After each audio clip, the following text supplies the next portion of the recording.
Hello! Hello, hello, hello, hello, hello. Hello, and welcome to this Final Boss Fight live stream of Wildsea. My name is John, and you won't be hearing much of me tonight, but I am joined by Sean. Eldo, it is I, Martin Madrazo. Oh, bugger, I thought it was Sean. Tanny. Eloise. Hello. Shan. Hello. And Stanza. Go, here we go. And they're here to play Wildsea. I'm here to intro it, so I've now done that bit. I'm going to mute my microphone from both the call and the stream, and you guys have fun. And give me like 5 minutes notice for when the game's ending, and I'll come back and do the outro. Thanks for listening. Bye. You're Bye, John. welcome. Bye. Bye, John. That was John. That was John. That was John. Really John was has John. faith in everything. So, Sean, why have we gathered here today? We just come here to just chat about John's face. But what Is about there- the is seas of leaves? The Sea of Leaves? Yes. What do you know of the Sea of Leaves? We're gonna sail on it. No. So, hello. This is Sean. Welcome to the Sea of Leaves. So, where to begin? Many centuries ago, something happened. The plant life across the world began to run rampant, engulfing towns and cities, to the point where eventually people had to retreat from the ground where the Mother Nature was rectifying issues. But that's not really your concern. It's a long time ago. Many things have happened since then, and weirdly, many people can't quite remember what happened in the time before the Verdant Sea. But we are going to be talking about a particular little group of people that are on the Wildsea. This little group of people who are certainly people. That's one word for us. You're doing great. Yeah. So, we join our little crew after a long winter. The idea for the crew was that they were attempting to try and get back to their captain's home settlement.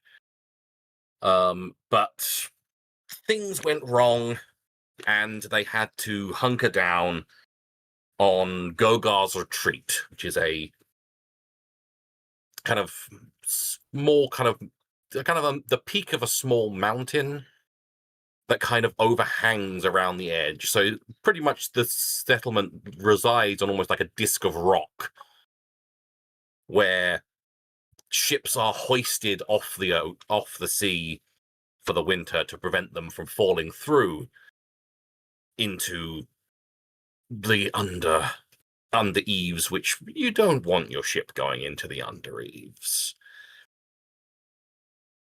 But yes. So yeah, you've been wintering within Gogar's Retreat, which is, like I said, it's a small settlement. They're all friendly enough, and they're used to keeping wild sailors throughout the winters, because there'd no doubt be one or two crews that end up mired within the kind of stuck in places, and because you have to get off the oceans before winter sets in. But it's no longer winter. It is But slowly but surely, as you've been helping out around Gogar's retreat, you've been seeing little twinklings of green back on the branches, slowly but surely filling out the sea until it is now back to its normal green, lush, verdant, rustling waves. Have you... So, a question for all of you. Mhm. Have you all been residing on the ship while this has all been going on, or have you... Because the people of Gogar's Retreat do allow and do offer that if people really want, or sailors really want, they can spend a night or two, or even the entire winter, with certain families that offer it to get them off boats if they don't want to be on the boat all the time. So have any of you partook in that, or have all of you kind of like stuck aboard the Verdant Nebuchadnezzar? Trinnyx would have only ventured off here and there, but returned each evening, because they would be happily trying to keep all of their plants that are growing. I imagine they've got sort of plant tunnels out and they're trying to keep them warm. Yeah. Okay. Tuka will be trying to keep things varied, and so like some nights on the ship, some nights on the rock. Yeah. Fair. And the other two? I think Tamyris probably would have been offering assistance in terms of medical care to anyone who needs it, volunteering her skills in some form. Yeah.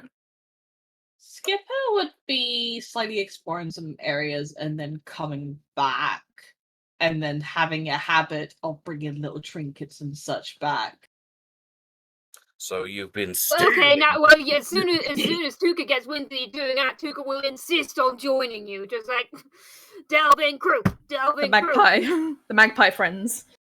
Yes, So- exactly. They just go back. They just go and like, well, they don't go very far from the ship and search like the area, and they just explore little places and search, do a little bit of taking care of the Shiny. wildlife, shiny too, and then proceed to come back when it starts to come nightfall, and then just decide to start hanging around with everyone else, and then proceed to tell the tales of what they've been doing. Fair enough. So what I'm hearing is most of you have spent time. You've ventured off the ship. You've not just I gathered you all wouldn't just stay on the ship the entire time going, no, I'm not leaving. No, you can't make me leave. So, but yeah, you've all ventured into the settlement, but not resided with anyone particularly. Mm-hmm. That is Do we fine. need to do character intros? That is what I'm going to be doing next. Awesome. So you're all in your crew's quarters on the ship. Mhm. And you start hearing your rest starts being interrupted by kind of almost like a popping sound. Which one of you stirs first? Skipper. Checking what my prismatic antennae do in case it gives me a sensitivity thing at all. Pardon? Like, where did the antenna go? There they go. Okay, it lets me see clearly. How do you decide whether it's Skipper or Tuka? Well, Skipper spoke first, so Skipper first, Tuka second. So Skipper, Yes. introduce yourself as you wake up. You come to wakefulness. Skipper was actually somewhat. I would like to believe that they didn't really sleep, but more likely just kind of powered down a bit. And then just, when they feel like, okay, I'm like they seem to have like a body clock going on them, despite being an iron bound. So Skipper like just comes up, and they stand roughly 8 to roughly 9 feet tall. They pretty much have. I finally got. I decided to put a little picture on just to help finding a facial. They have like kind of a very old rustic, moss-like diver's suit that doesn't look like it's something that they would go for diving, but it's just so old. But it seemed to collect quite a lot of greenery inside. They are covered in a lot of like seemed to be showing like similarities of a ship. And on one part of the big shoulder, there's like a big massive board, and it does say Skipper, as to where then they were able to have their own name. They are basically majority of ironbounds would be covered in like just their own actual ship, but Skipper here is covered in not just by its ship, but majority of the forests. Just by the Wildsea itself, there's like plant life, there's like flowers, proper twisted tree branches molded into to create like a humanoid form. And as they stand up, some parts of like some rock like text, some like rocks and trees, they're not exactly all jointed in one. They are quite floating on the bottom, so they like casually like kind of float. And yeah, it's more like that's how they are, and they start gradually finding the others and begins to say, Skipper must find the others. But they must find the others. Seem to be trying to basically, in a way of speaking, they always speak in third person.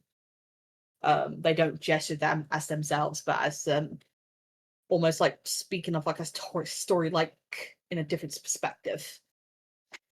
Right. Okay. So that's Skipper.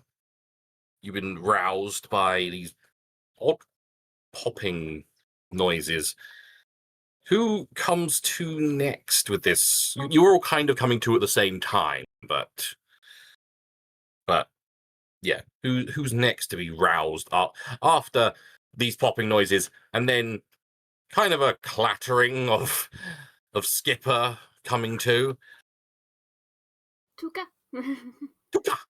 Yeah, Tuka's like antennas are like vibrating, and it kind of like spring up a bit. Like Okay. it got some very practical but decorated and brightly painted climbing boots. So like I just imagine like at the where you'd expect aglets. So like there's either fluff balls or tassels. Cute.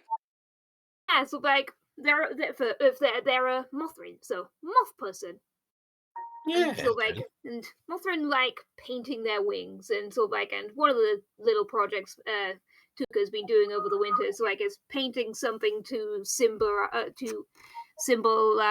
Gogar's retreat, because Tuka likes Tuka likes painting about places they've visited. Yeah. That's So like their clothes like have imitation feathers, so like behind the shoulders, but brightened, emphasizing freedom of movement, except for the right shoulder, which seems covered up. So like, and you've traveled to Tuka enough to know it's like there's some scars under there, because like delving ain't safe. Oh yeah, and so like and so like it's like braids, so like with bits of shiny, so like tiny shiny, so like bits of like any gemstones or bits of screws, and just like tiny little things that Tuka's just picked up while delving. yeah.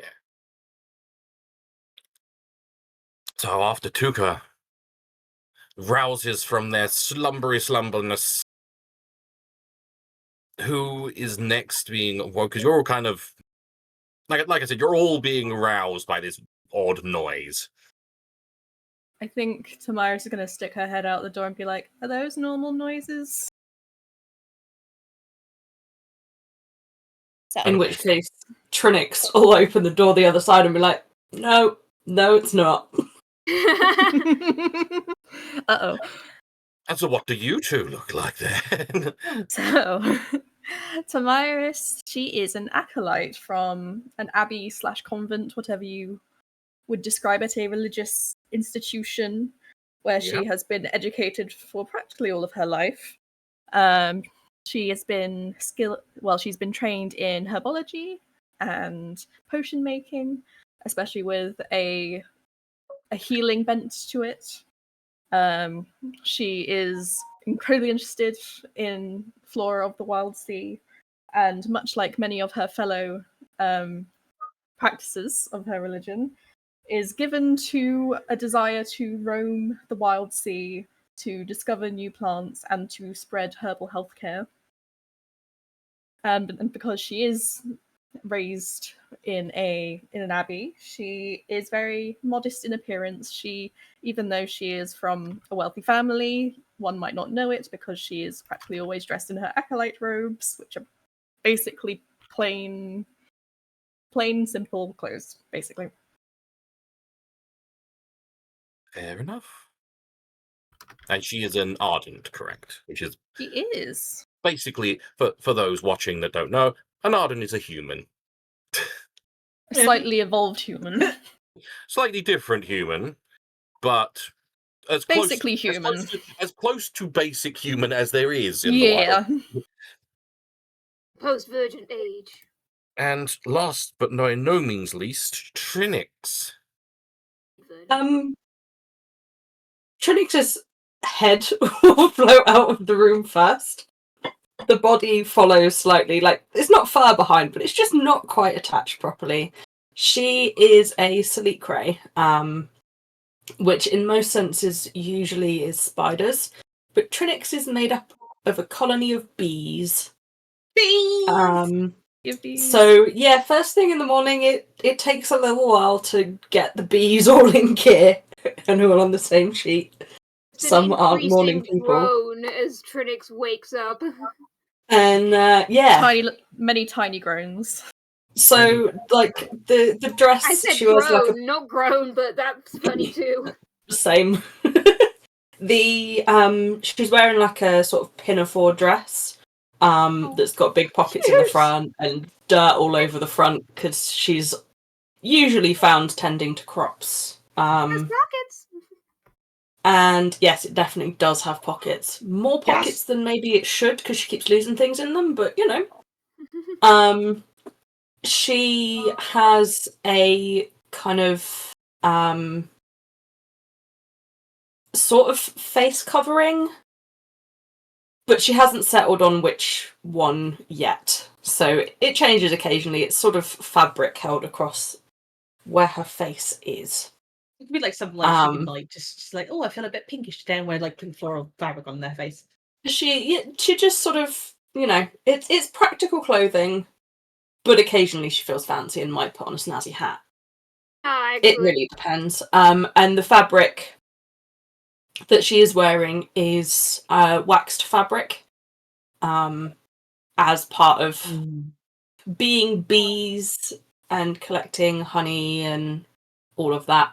Wax is part and parcel, and it makes sense to keep your bees dry under your clothes so that the whole colony doesn't get soaked through it should it be raining. Life hack, everyone. Yeah. Your bees.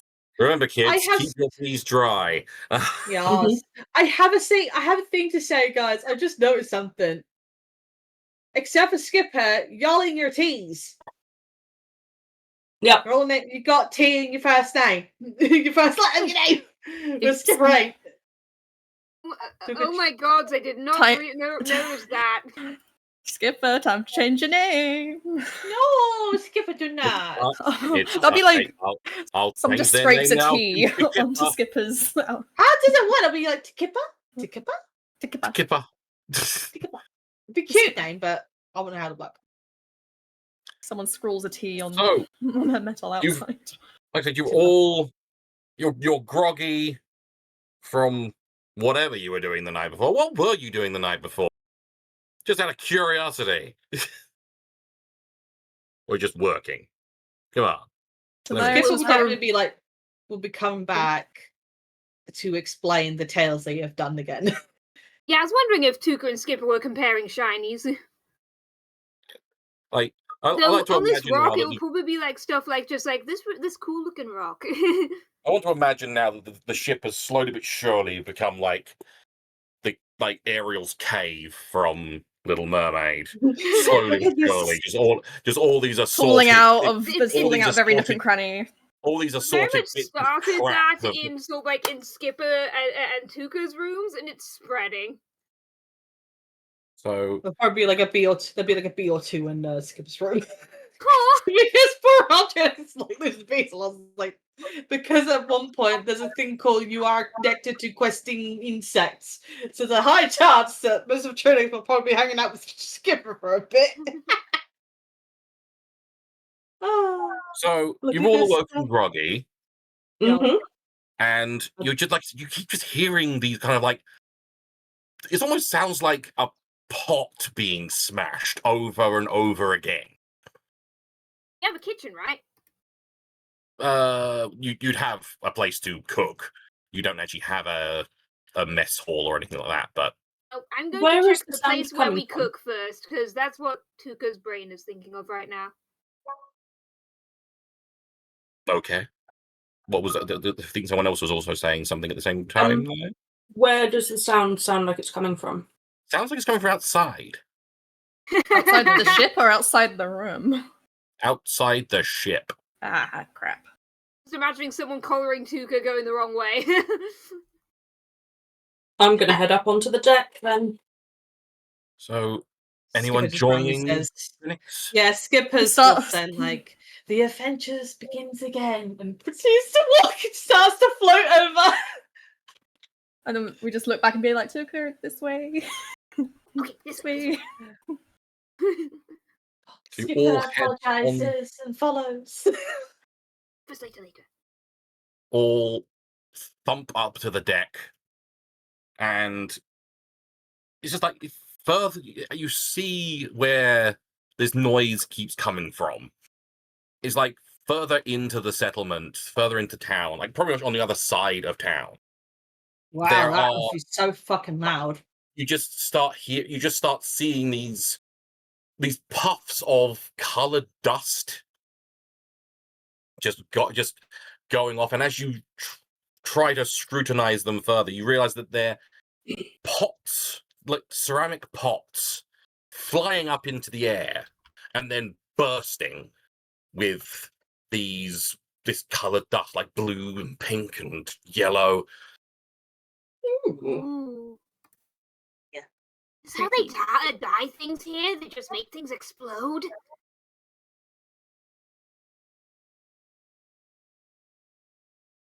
I'm gonna go get a closer look.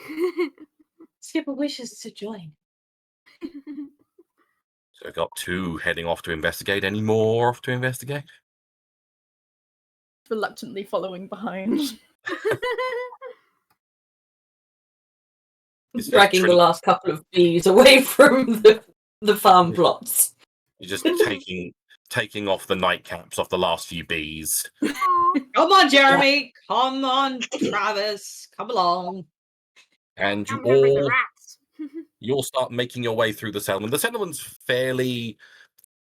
It's fairly quite a lot of settlements in the Wildsea are kind of a bit hodgepodge and higgledy-piggledy, because it's like pretty much whatever. By all means, a lot of it's made of wood, obviously, but then you'll get like a slab of rock and then maybe some reef iron or something like that, like a part of a ship that's been used as a wall or a ceiling or something like that. And so it's pretty much that, but they're all relatively low-lying buildings, like single floors. In the center of town, there is a large wooden tower with a big bell hanging from the middle and a horn hanging off the edge. The noise. That has been explained to you beforehand. If there is mild threat, then the bell will be rang. If there is a issue that may require the settlement to be evacuated, the horn will be sounded. Level 3? This was explained to you right at the beginning when you first kind of tied up and were brought on board brought on board into the retreat.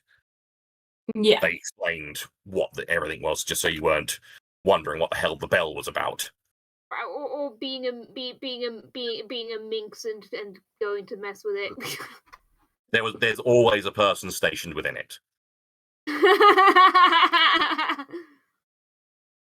They are constantly on watch, just in case. Especially during winter times, some creatures try their luck a little more. Like normally, they're fine, but during the winter, meat gets scarce for some of the meat eaters.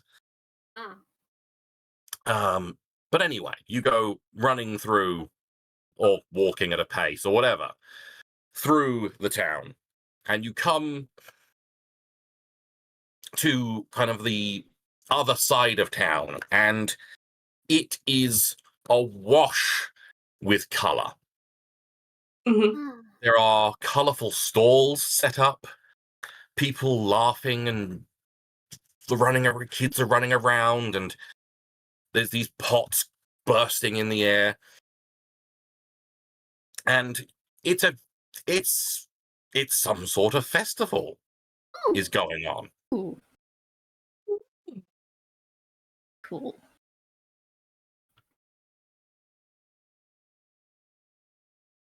What are the stalls selling? The stores are mainly a lot of games. Ooh. You've got like ring tosses, and you've got like I can't. It's basically like the marksman kind of games where you're supposed to knock a prize off a shelf. Oh yeah, like things coconut like shy that. and Like coconut shy, yeah. Yeah, like coconut shy. You've got just all sorts of games and things like that. And you got like a couple of stalls selling various like foods, like roasted things, and it's a lot of buzz and just people milling around everywhere, and just like I said, a lot of energy and a lot of movement in this area. awesome. I've not had breakfast yet, so I'm going to get breakfast. Heads for food stall. Skipper goes to Trinnyx and explains. Skipper wishes to indulge in these activities. Is there something in the out of the stalls that's specifically making the pots clanging, or is it just like a general? Like now that you're here, you can see that there are there's a group of people like set up right near the edge, because this whole area is right near the edge of the platform that this settlement sits on. And there are basically just people with these big catapults, like children's catapult, 2 sticks, a big elastic band, launching these pots up into the air. And then another couple of people watching where they go, and using catapults as well to launch like bits of rock and stuff like that to smash the pots open. Like clay pigeon shooting. Like clay pigeon shooting. But more colourful.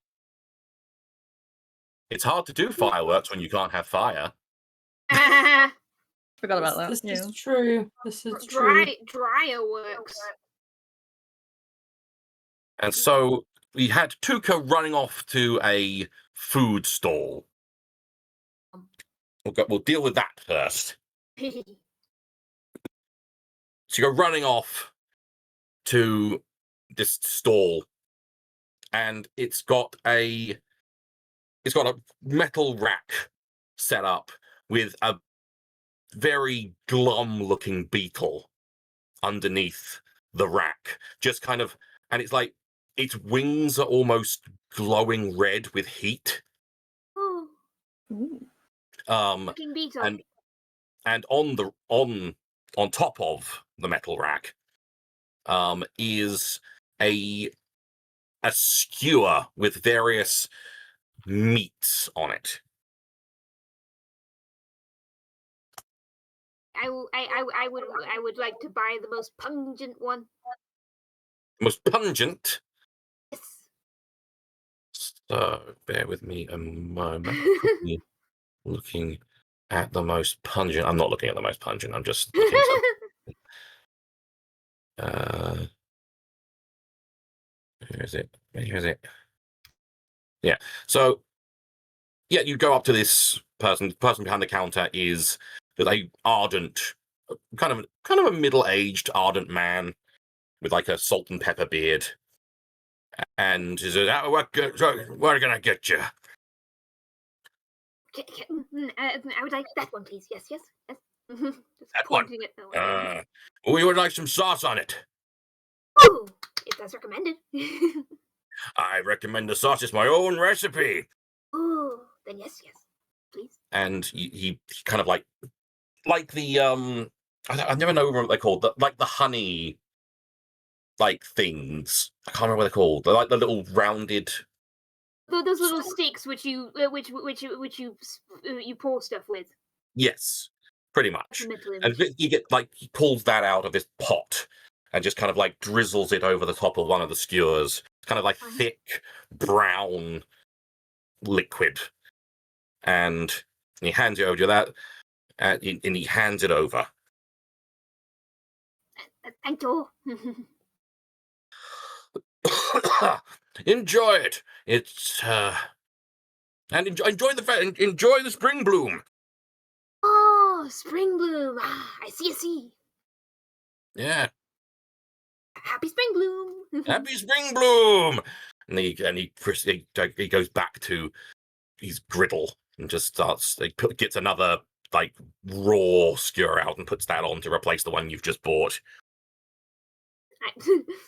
Start walking and munching. You the meat it's gamey. It's a little tough, but it's very nice. And the sauce he's got on it is kind of a sweet, kind of almost fruity, but it's very pleasant. Oh, I remember what the name of that fruit, not jam stuff you can put on savouries is. You can also put cranberry sauce on things, or lingonberry sauce, so it might be something like that. It could be. It could be. What are others doing while Tuka goes a munching? Are there any shops that are selling more like seeds and such? There If we're coming into spring. There is a stall with a little old woman, and she's got various kind of like potted plants on her stand, and she does have like little packets on there. Cool. I would like to go over and have a look. So as you approach, she kind of looks up at you. She's got these big, thick glasses on that are like, they're thick, but they're two different thicknesses. So Ooh. one of her eyes looks a lot bigger than the other. Amazing. Oh, hello, dearie. How can I help you? Just having a look at what you've got. I've been waiting for the next set of seeds and things to appear for my farm. You've probably been waiting quite a while with obviously not great for seeds during the winter. But no, indeed. What kind are you looking for? What kind of things? Looking for some things that are going to fruit nicely as long of the year as possible. As long as the year is possible. All right. So you're looking for like fruits, or are you looking for vegetables, or? To be honest, either just, looking for some good steady crops that will keep us going. Steady crops. Well, we've got I got broccolita, which is always a good one. It's like a thumb-sized little green numbuds. They kind of look a little bit like mushrooms, but they are vegetables.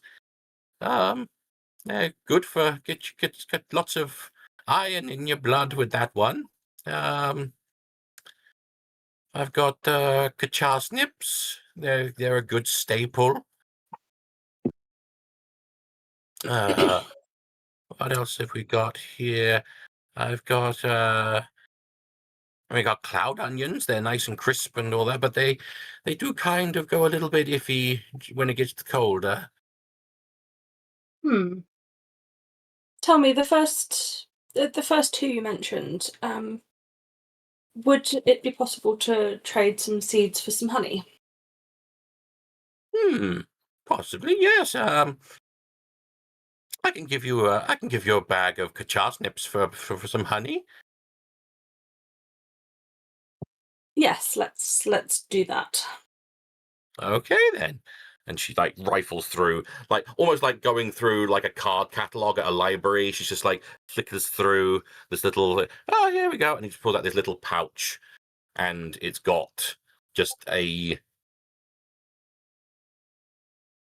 kind of like the picture on it does not look nice. It looks like Okay.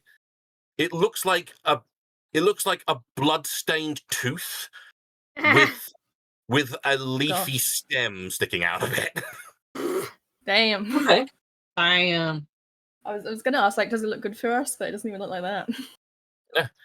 And it's like it's just a draw. It's obviously not a photograph. It's just a drawn picture. So it probably looks even worse because someone Yeah. who Yeah. doesn't necessarily have the best art skills I'm has drawn imagining it. like medieval manuscript level Almost, yeah. of what in God's name is it doing? But it's edible for me and my friends, I'm assuming. Yes. It's a nice earthy kind of taste. Okay. And I'll hand over a jar of honey. It's just she kind of like holds it up there. Oh, it looks very lovely. Yes, and it'll go nice in some tea. And she hands you your little packet of parsnip seeds, which you can add to your I'd probably say your resources, probably your I've chucked it in notes for now. I'll figure that out after. Probably into your specimens, or like I said, or if you want to just put it in your notes, because then it's not something you want to get rid of necessarily. I want to grow them. I want to grow that shit. Yeah. And what is the skipper doing? Skipper will starts floating around the area, and is very curious about the pot firework powder thing, and starts approaching to the people about it. And then you approach, and there's a group of various people, all kind of just like I said, there's the ones launching the fireworks on these much larger catapults that are set into the ground. And one person's loading the pots on, one person's kind of holding the band back and then letting it fly, and then there's a cup, then each of them, there's two of these great big catapults, and then each of those has a little team of about 3 people with just hand catapults, just trying to smash the pots, basically, as they go flying.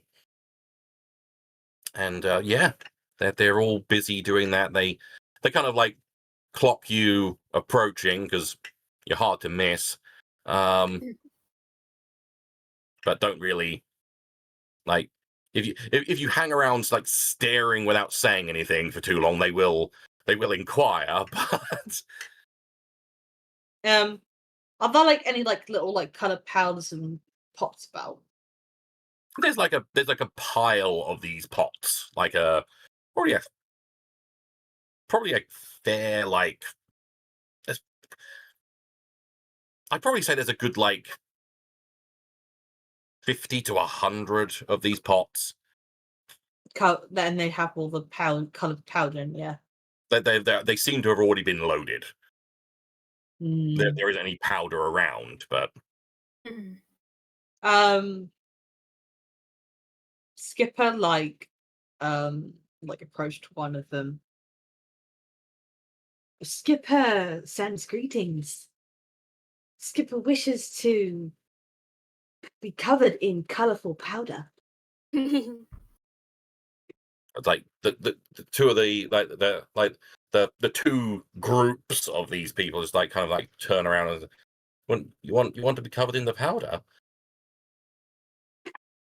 Skipper agrees. Colorful cloud, majestic. They all kind of like look at each other and smile. And I think we can oblige that. And they kind of like pull. They kind of like get a couple of them. And you notice that each of them is like they're just like normal kind of clay pots, like plain clay, but they just got like little smudges of particular colors, evidently to show what color is inside. And they kind of like pull these lids off of them and just that, and basically just start getting handfuls of the powder and flinging it at you. Yeah. And a couple of children notice this, and the guys wave them for, come on, they want to be covered in it, come on. And these like couple of children all jive in, get handfuls of it, and start laughing and throwing this powder on you. And within a fairly short amount of time, you're primarily covered in your lower. That's where the children could also get. Yeah. Aww. Like But- little tiny handprints.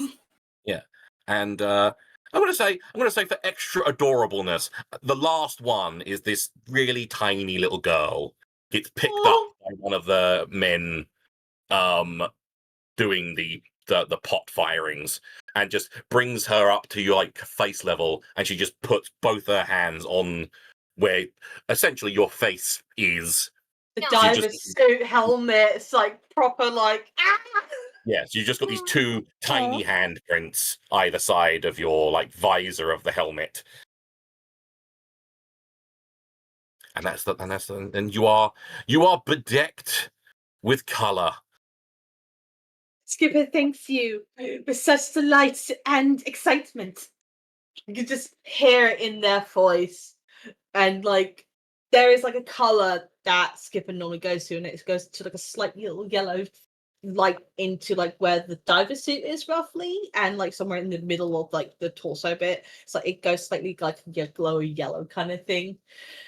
And like that you see them like kind of like just do a lot of cute little dancey jig. Happiness. Aww. Dances. Oh, a pleasure to give you what you want there, and a happy spring bloom to you. Happy springs blooms to all. And waves goodbye, and then tries to find the others. Fair enough. That leaves Tamyris. Tamyris. What Yes. are you doing while all this chicanery is going on? So Tamyris is a little bit overwhelmed. Like she's super excited, but also like there's a lot going on, and she's not used to any of this. As she's sort of looking around, sort of not sure what to do, she clocks the same stand that Trinnyx wandered over to, and spots that there are plants, and Yeah. was like, and like a moth to the flame. She's like, plants, must see plants. So she wanders over and sort of peers over Trinnyx's shoulder while Trinnyx is doing their transaction, and sort of has an inspection of the plants on offer, clocking that some she recognizes, some she doesn't. Fair. So yeah, you do notice a few different kinds of plants, different they're mostly like various flowers and things like that are growing, but she's got a couple of like very young like produce plants, like a few different like things that would eventually grow into like fruit bushes or something like that. But she eventually, after dealing with Trinnyx, she does eventually. Oh, hello! Didn't see you hiding behind there. What are you doing hiding behind there? She like wiggles her finger at you, her bony little finger at you. What can I help you with anything, dearie?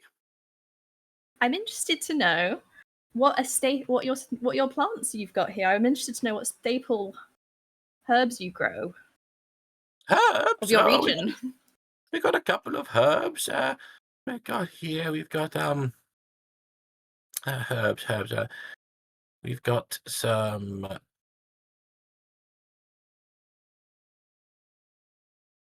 Let's have a good look here. Well, we've got we've got some basil. A nice basil. It's I'm pretty sure you know basil. Everyone knows basil. Basil's a very lovely little plant. Very tasty and to like kind of flavor soups and stews and things like that. They got I've got some rue of the day. They're quite good for incense, but they're not really tasty. They're very bland. But yeah, they smell very nice. She kind of like rubs her fingers on the rue of the day, and just kind of holds her bony fingers out towards you. It's like slightly huff. Yeah. Give it. It's got a very pleasant, like herby odor to it, but and if all honesty, it smells very tasty. But yeah, but like I said, this lady is assuring you it's very tasteless. Although if it's good for incense, could be of some use. It could be. What else did we have here? We've got some. We got some. I mean, I got some true lavender here. It's I mean, again, I think most people know of true lavender. It's a very fragrant, very pretty as well. Let's have a. Now I'm curious about what the other types of lavender are. They're the fake lavender. That counterfeit lavender. Imitation lavender. It looks and smells like lavender, but if you just leave it in your house long enough, it turns into goo.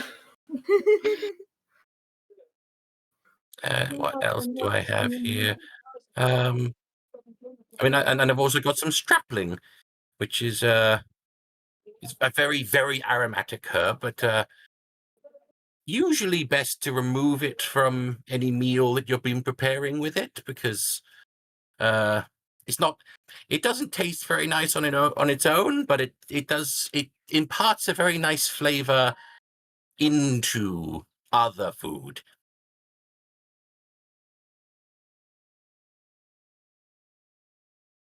I like bay leaves. Yeah. But yeah, that's the kind of herbs I have at the moment. And do they have any effects on the person who consumes them?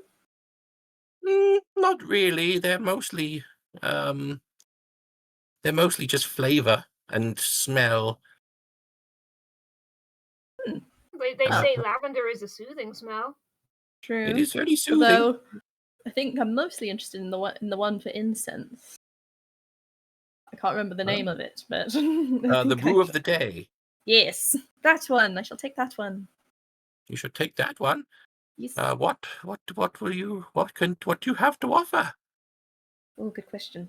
Kind of looks in her bag. Let's have a look in your bag. Let's see. So in terms of what do I have in my resources? We're doing herbs for herbs. I have some medical herbs and some rubbing alcohol.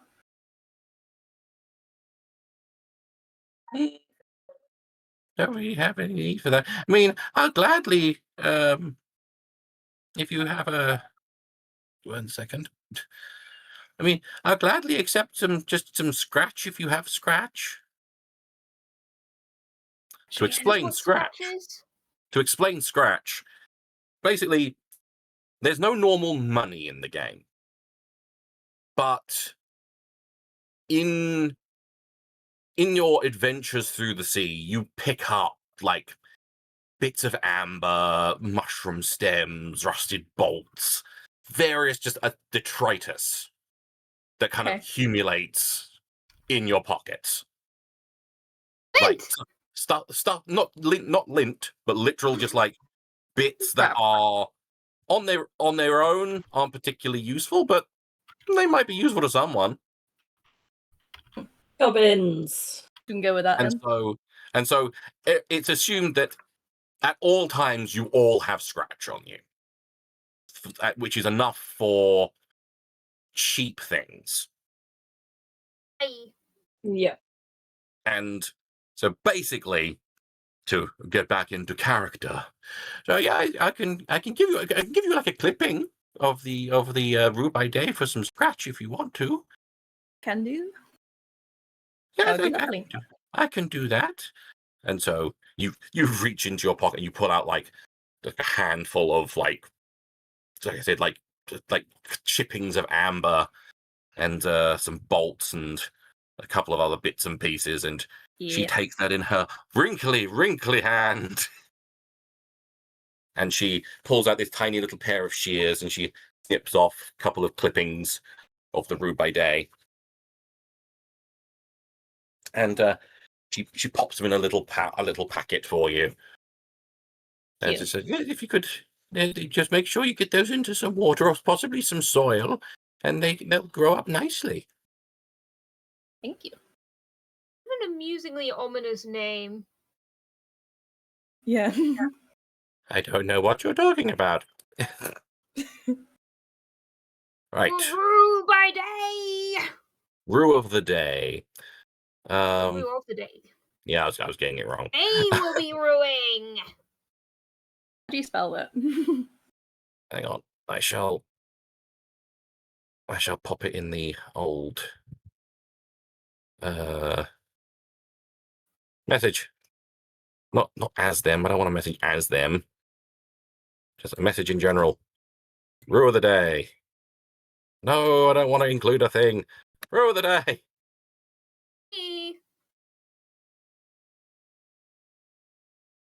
At the bottom of the journal? In the chat window? Log. I see it in the log at the left. Yeah, in the log, that's what I mean, yeah.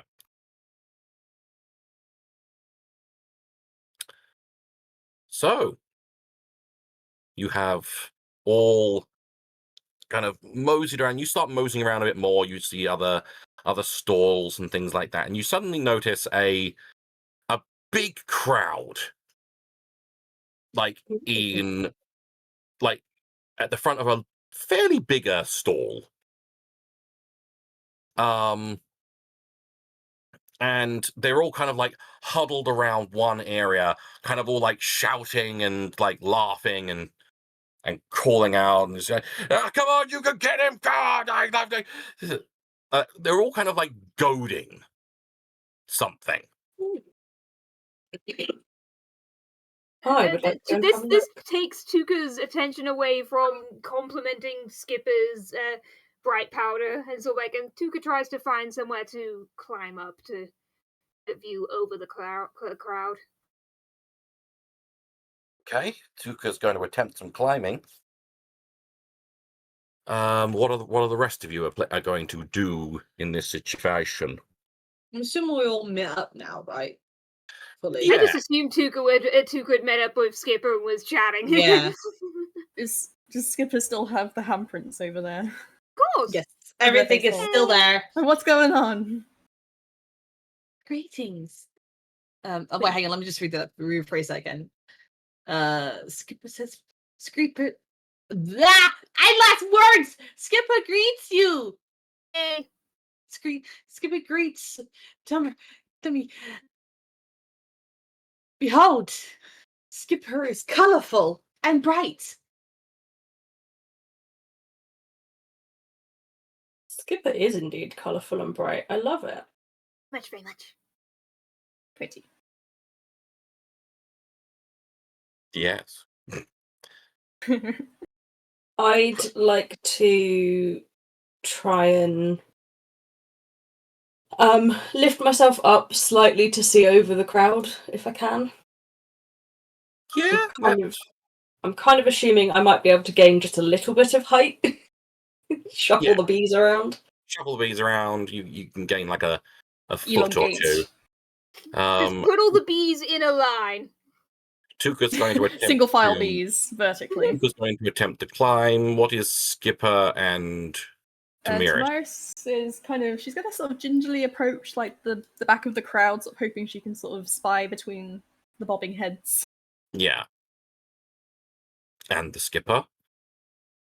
He's just probably going to loom at the back and just look over everyone.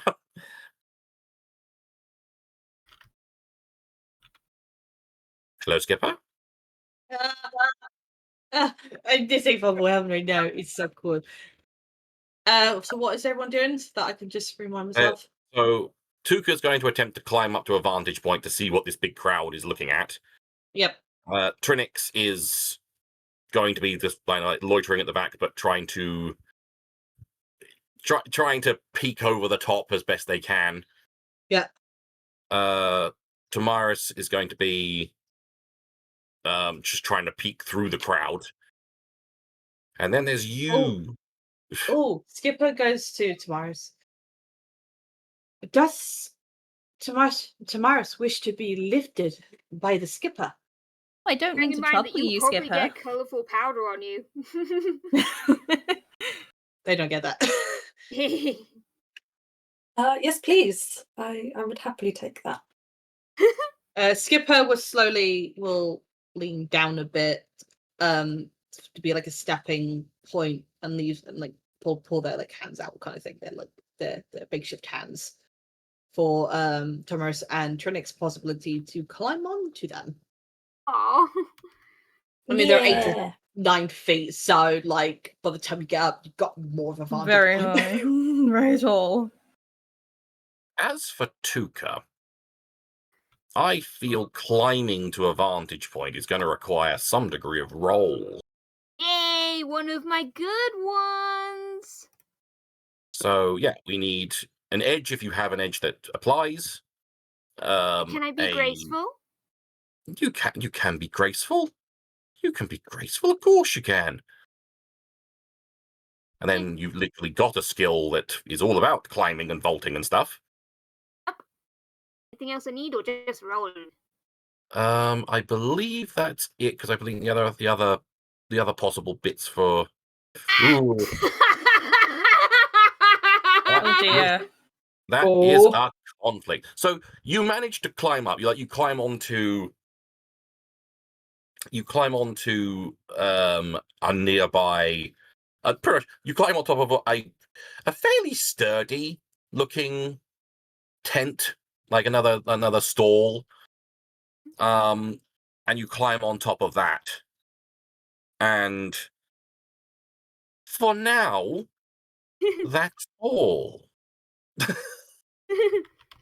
Schrodinger's gun loads. Uh-oh. So you've managed to get onto on top of this stall and are peering over the crowd. And you see all of them are kind of like holding little slips of paper, like they seem to be some sort of betting slip. Ooh. And in the center of the crowd is this polished kind of disc of wood, like heavily polished, like to a near like a shine.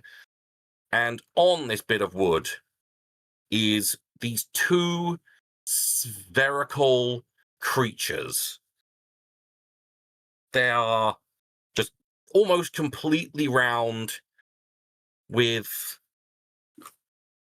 I gotta find my picture. Like they've got like a kind of a nubby little tail at the back, and they've got 4 little stubby legs, and kind of snail-like antenna sticking from their heads, and they've got enormous eyes and a little sad mouth,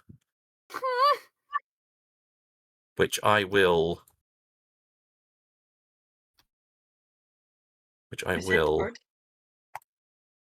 send to the journal. Oh my god. It's a journal? I love it. I want It's on 10. the log in the actual alchemy Oh, website. for some reason it hadn't scrolled for some reason. Yeah. Oh, these are sad Baby. and problem. I'll take 20. Okay, we are And- starting an animal sanctuary, I guess. And they are I thought we already And- have. like it's a big round thing. And these two little creatures, they've also, much like Skipper, they have like this dust on them to like what and they've got basically got it like on them like war paint. And they Okay. are running at each other and kind of like bumping into each other and kind of, and you can see they seem to be trying to bite each other, but their mouths are so tiny they can't bite each other. Oh. And Save because them. because it's so shiny and smooth, the surface, they kind of go running at each other, and then they'll sail past each other, and they'll try and be correct, and they'll run back at each other, and and you're just watching this sight of these two little creatures. They don't look happy with each other. They don't. But Antenna droop. But yeah, they and all the people around it are just kind of like I said, they're kind of like goading and trying to encourage one or the other, but mostly they're just laughing at the spectacle of these two little things.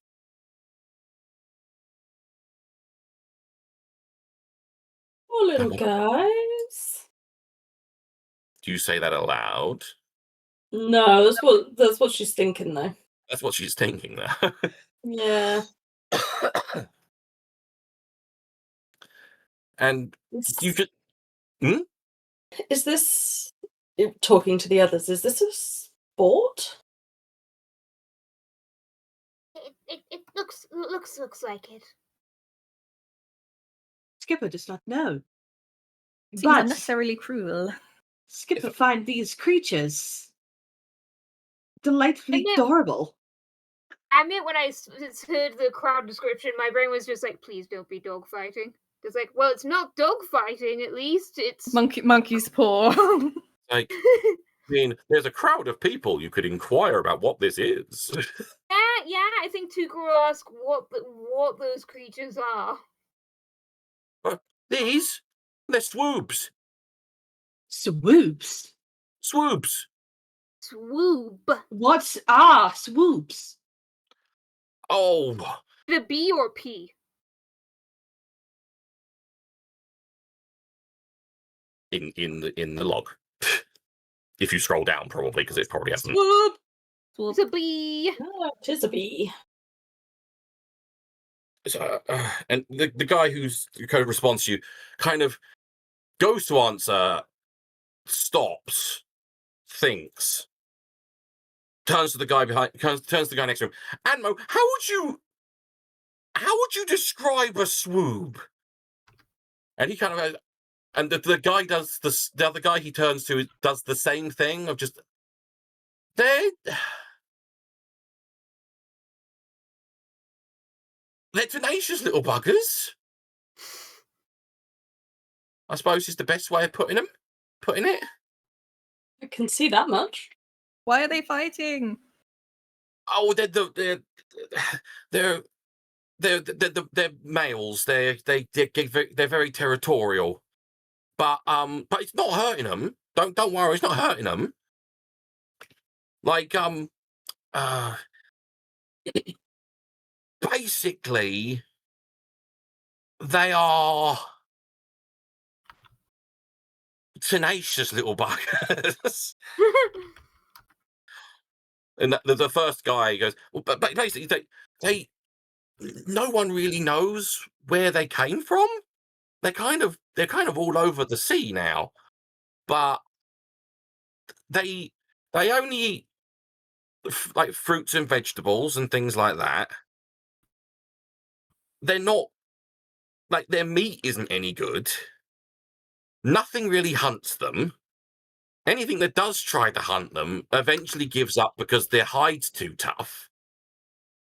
Their mouths aren't big enough to be able to bite or anything like that. So basically this is it's swoop fighting, but it's primarily until one of them just gives up and gets tired and falls asleep. Intriguing. Phrasing makes it sound cute, but internally I'm just kind of like, you mean faints from exhaustion? And they just get very sleepy. They're very lazy as well. It's a wonder why they survive, really. The swoops are very interesting creatures. Well, like I said, they're kind of everywhere. They don't come out and like investigate or anything like that. They kind of like just stay in kind of the I think they mostly live in the Tangle sort of area of the sea. But What would we know about the Tangle?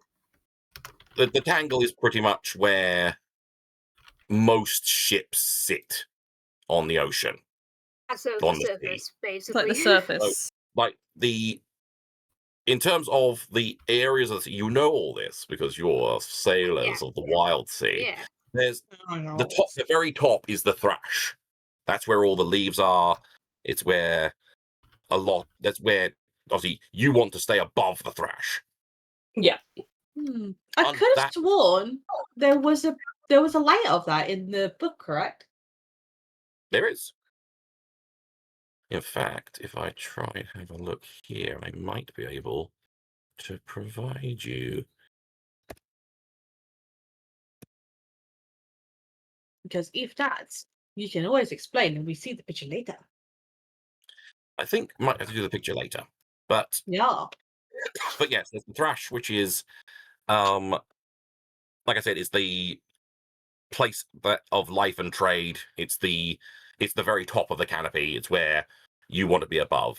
Underneath it is where the lower part of your ship will sit in the Tangle.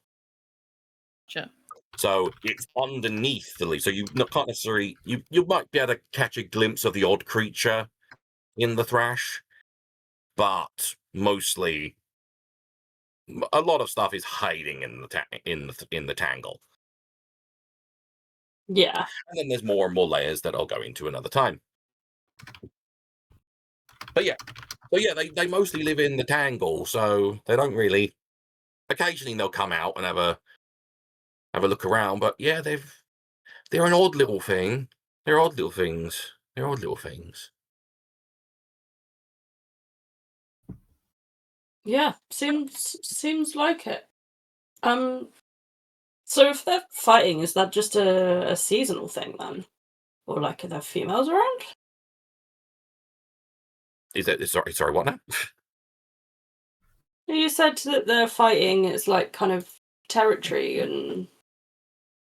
Well, I whatnot. think they mostly go around in like groups of they're going around in massive herds, to be honest. With a couple of there's a couple of males and then a load of female. Occasionally, a male will be exiled, and you'll find like these two. You get two little lone ones that are just by themselves. Oh, I see. Did they just start fighting on their own like this? Yeah, the male, like I said, unless they're males from the same kind of group, they really don't like each other. So they don't belong to anyone. They don't have owners. They've just rocked up and started fighting each other. No, they got owners. It's just like the blue one there is where is he? Can't find him now. Is Dorado's there, and he like points to this gal, this mushroom man Shrimp. with like that literally looks like a shiitake mushroom with arms and legs. Mm-hmm. And so that's the blue one's his, and the pink one is Rickone's over there, and he points to kind of a humanoid looking person, but then they're wearing this ceramic mask, and you notice the cobwebs, and that's a silly play. That's a Spider-Man. Yeah. Buddha. So yeah, we get together, we bet on who we think's gonna fall asleep first. Skipper will speak up again and say, "How does one climb a swoop?" Uh-oh. I mean, they're kind of just, if they like you, I think they just latch on to you, really.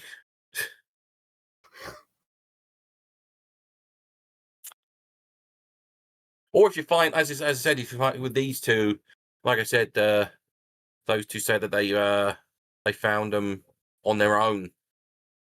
So if you find a lone one, it's probably best to take them in. Although, admittedly, even if you don't take them in, they'll probably survive anyway. So Adventure awaits. Skipper and group must claim one. Well, you mean find one on the sea, or Immediately. are those two? Proceeds to try and walk Tamyris and Trinnyx on the shoulders still. You've got people on each of your shoulders. Yep. Oh yeah, naturally, Still have them. Tuka did climb down to talk to everyone. If I didn't make that clear. Oh yeah, So you're on climbing them as down, well. is that Just what yelling I'm from a hearing? distance. Climbing down? Well, no, I think I imagine Tuka's got down to ground level. And then Skipper proceeds to I'm go going- onto the shoulders as well. Or everybody, at this I would point like they to can actually have all interrupt of them. quickly, because Tuka did roll a conflict earlier on. Yeah. Oh, no. Oh, As you were no. climbing down, you have torn this stall's cloth, and the owner is not happy with you. What the hell are you doing? You torn my cloth! I look catty now. Oh, What are you gonna do I about it? might actually have What are you something gonna that do can about it? help a bit. Does anyone know how to sew and repair stuff? So just I have a bolt of fabric in my bag, and I'm seeing if it can fit over the tear. Which skill would that be? I believe Eh? I probably have that skill. 1 second. What was it under? Rattle.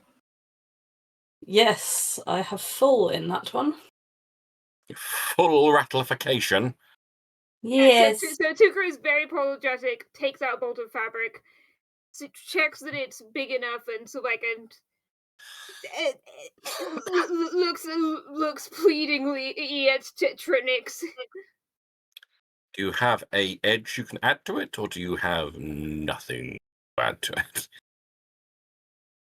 Me or I mean, if you're the one going to be doing I'll the do the repair, then You're the one with the Yeah. skills. Unless there's some way I can I assist, but I think that just gives you an extra die. yeah, I'd order. I can be an extra hand to try hold things in place and just be an if extra hand. possible, I would like to use Sharps, which is planning, to have a proper look at it, see what needs to be done, plan my action, and then go on and mend it. I will accept such a thing. So you said you had with your rattle, you've got the full. Yeah, so you got 3 for Yeah. rattle, 1 for your sharps, and 1 for your little helper in the form of Tuka. Okay, cool. Let's roll that one and pray. Yes. You got a triumph. Woo! So, yeah, there were no doubles there. That's fine. So yes, yeah, you doubles are a thing. even through this very angry shopkeeper, he starts going on how this was a family heirloom, how he was handed down by his grandmother and his grandmother's grandmother. All the while, you just block it out, and you just you like envisage the cloth coming together, and how the needle and thread need to go around.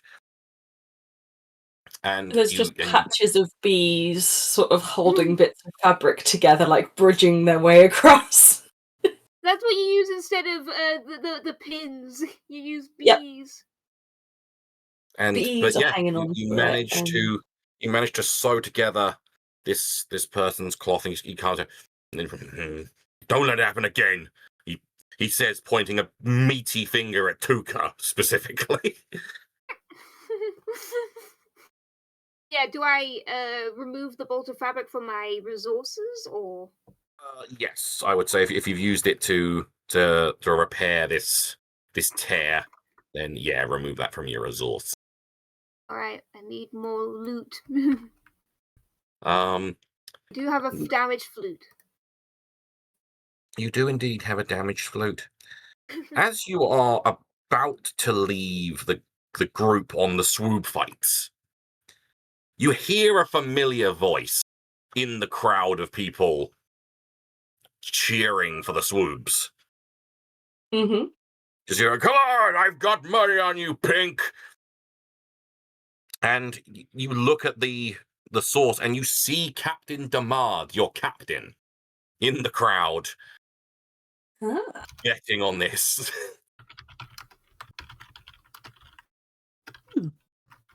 And not. And he as you look at him, and he looks at you, and you look at him, and he looks at you.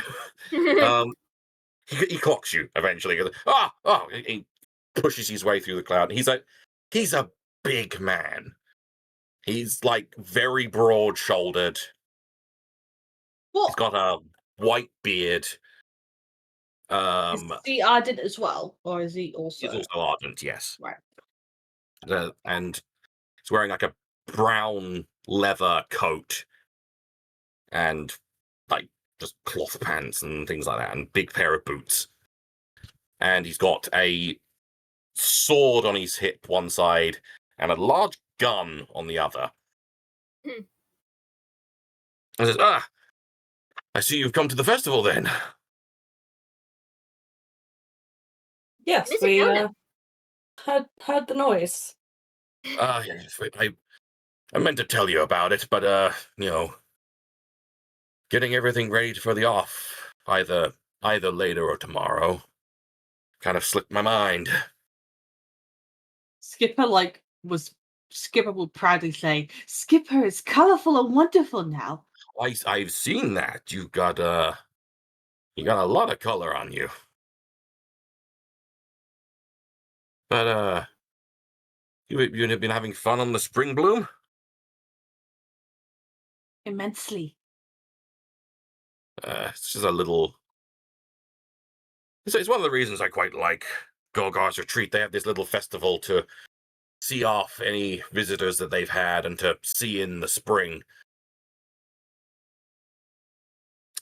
Ooh, very nice. Yes, and they do a little, not ritual, but it's kind of an offering to the sea later on, called Kadrath's Gift. Ooh. That sounds interesting. It's the legend goes. He kind of starts walking through the festival grounds with, he assumes, you guys following. Yes. Yes. Very much. We just stand still and he just wanders away talking to himself. Well, I'm still being carried, so. Yeah, true.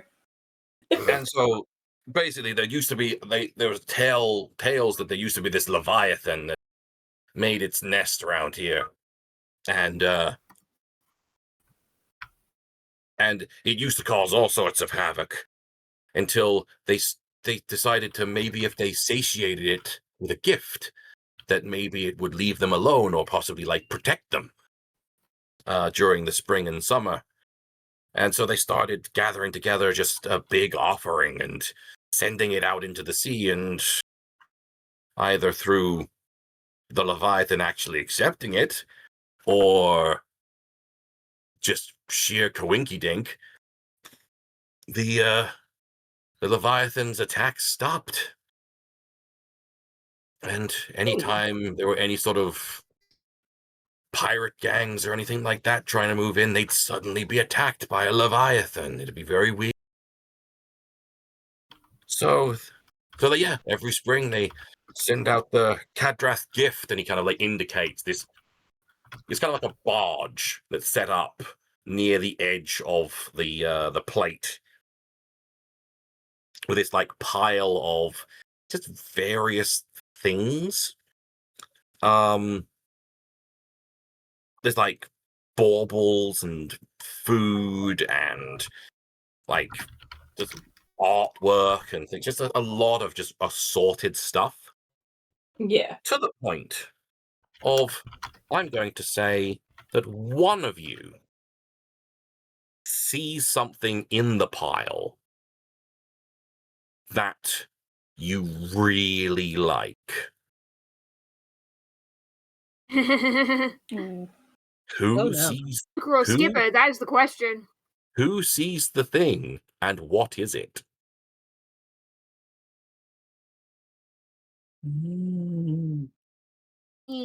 I do have something from my.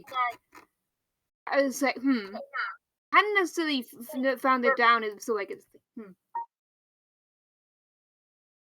What are you thinking, Just Stanza? like I mentioned so like about it's like in pre-game about so like in a previous. Oh no! Which one? Oh no! Even better. So like a previous delve that Tuka specifically got their injury on. So like there's a particular treasure that Tuka failed to acquire, which was sort of like a magnificent musical instrument that was wrapped in a cloak lined with lined with constellation designs. Ooh. So like that was the treasure that Tuka failed to get that day. And you see that in the pile. It's exactly like you remember. Just sort of lean to do mad and just see just so like what are the chances of trading something for something on I don't know. They're usually a bit protective of their gift. You can ask the elder over there, and he kind of like points out to you this this kind of elderly looking Ectus, which is a cactus person. And it's just like, he's very tall, but he's quite hunched over. Would And, be like- even taller. And a lot of his spines have kind of like, you can see like there's patches on his skin where some of his spines have gone and have like fallen out. It's a balding cactus. Oh no. And Poor guy. Poor guy. and he's kind of like just sat on this he's like sat near the offerings. Okay, I guess I'll approach. You approach. Is Tuka the only one approaching, or is anyone else approaching to help them with this begging? Skipper will come for support, but also because they also are now taken both Thomas and Trinnyx. Yeah. You are the part of the rest, basically most of the party. Carried along for the ride. So you approach this Ectus, and like he's kind of just like he's kind of. It's very hard to tell because quite a lot of Ectus don't have obvious facial features. But you can see he's kind of like his head is moving to and fro in the crowd. So he's watching over the festival, and he's just like taking it all in and watching the world go by. And he suddenly clocks. Says, "Oh, hello. How can I help you?"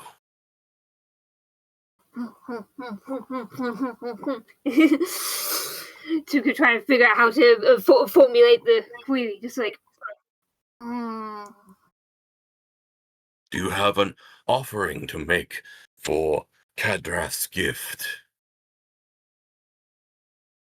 No. It's like I have a couple of thing that I could offer. I don't know if you can put it on it, but it's sort of like I'm not sure you can actually put it on it. And so like it's also a thing that I don't know if I could. It would be good for the festival that I could produce, like offer as a service. But it's like that's a couple of things. It's like. He says, he just kind of holds up his hand and says, "Take a deep breath, young one."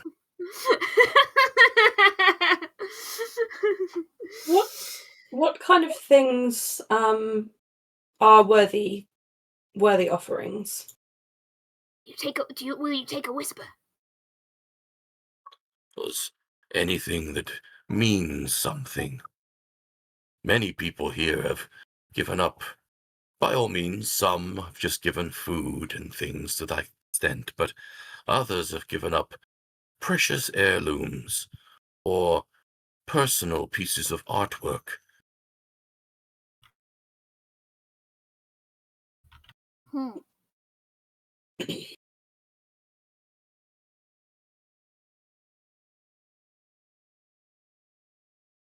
So Interesting. anything that may mean something to you.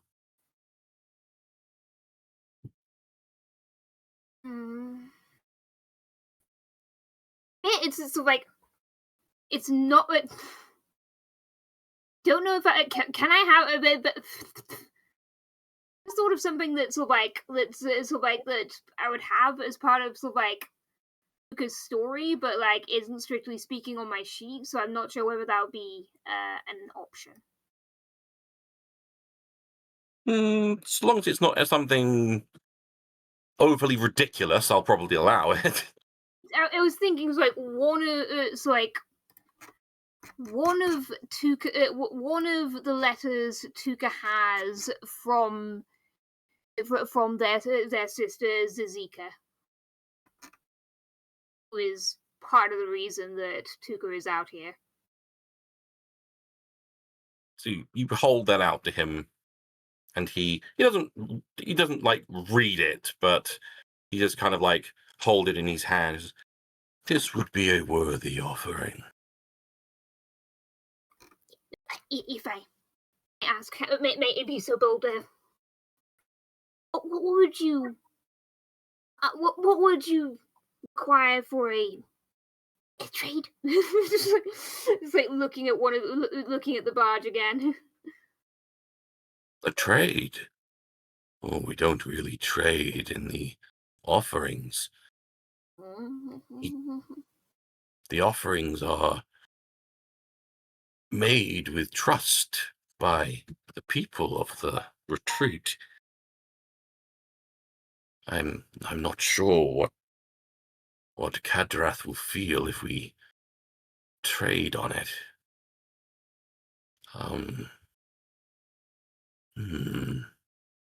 Well, you can see he's very, kind of like anxious about it, but well, maybe this time the You know who offered it? offered what? These you not. I'm wondering Yeah. if it's specifically like an oud or a lute. If Tuka can point out. Yeah, Which pointing out item? the musical instrument as like wrapped in the constellation cloth. Let's see what instruments we've got here, because there are various instruments. But no, I'm just going to call it a lute because there are various instruments. But yeah, so yeah, you point towards this lute with these like constellation markings over it. It says,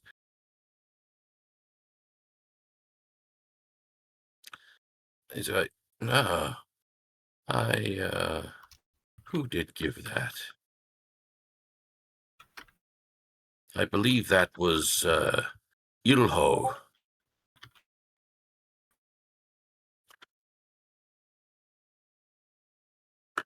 I wonder, are they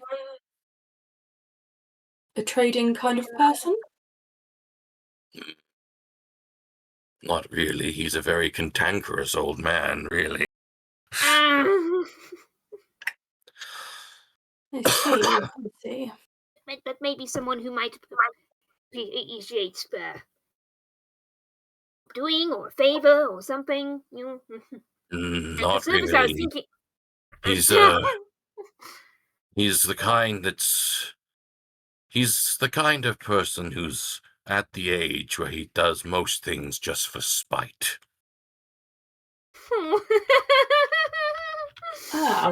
One of those.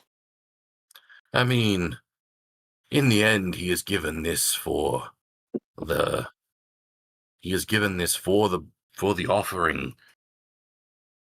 It's up to me what happens to it now. So, if you truly wish it, then I will accept a trade. I'm sure Kadrath will not mind. He says with a hint of jovialness into his voice, but as I said, no way of really seeing this jovialness. Much appreciated. Thank you. Just like grab one of his hands in both of Tuka's. Just like He kind of like he shake, like as you grab one of his hands, he puts his other hand on top of your little moth hands. So a trade. He kind of just like stands up, and just leans over and grabs like the loot is like near the middle of this barge, but is easily able to reach over and grab it out.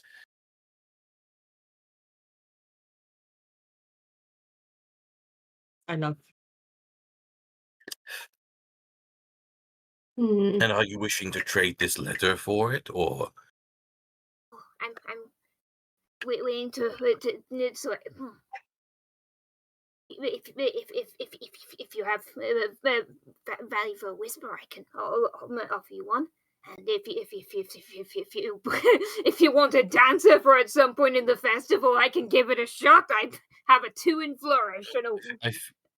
I feel if you were to trade for a whisper, we'd need some means to store it in order to put it on. Yeah. Skipper begins to start going inside of its body, starts moving around. You hear a lot of croak, a lot of cranking noises, and then proceeds to pull out some sort of tome, and inside, you can see on the edge of the pages, they didn't open it, but you can see on the edges of it is seem to be plant or flowers. And then just presents it to the guy, and Skipper says, "A tome of wonder and flowers. Will this be best of trade?" Is it something that means something to you? Collection of exploration. Flowers that brings mind of pure joy and carefulness. And proceeds to open it, and there's literally just a bunch of pressed flowers that they've been collecting. This will do lovely, and takes it in both hands reverently and tucks it into the barge's pile. I believe our trade is concluded. A mighty sacrifice for the small pink one. Yeah, in case it needed clarifying, I hand over the letter regardless, because it feels like the appropriate thing. Tuka was taking the approach that's everyone gives something anyway, so for a trade, more is needed. But so, am I making sense? Yes, yeah, right. anyway, yes. Okay, yes. The pressed plants and the letter for the barge. So yeah, he puts the letter in, tucks it next to the book, and says, "Please enjoy your instrument." Thank you. And he sits himself back down and resumes his watching over the festivities. Just hug, hugging it, rubbing my antenna over it. Just going for a one-armed hug with Skipper. It seems it has bring the little pink one joy and happiness.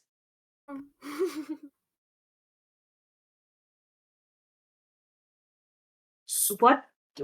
Why?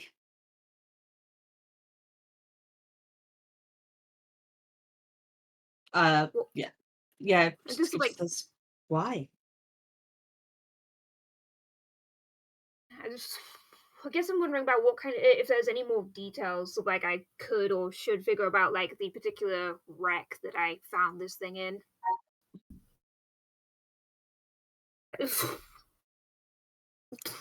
And you can. In universe, Tuka would be relaying the story of delving into this wreck, encountering this magnificent loot in there, but due to a bit of carelessness or things it's the delve went askew, I guess, and Tuka had to leave without it. Understandable. Nice, you're now reunited, shall we say.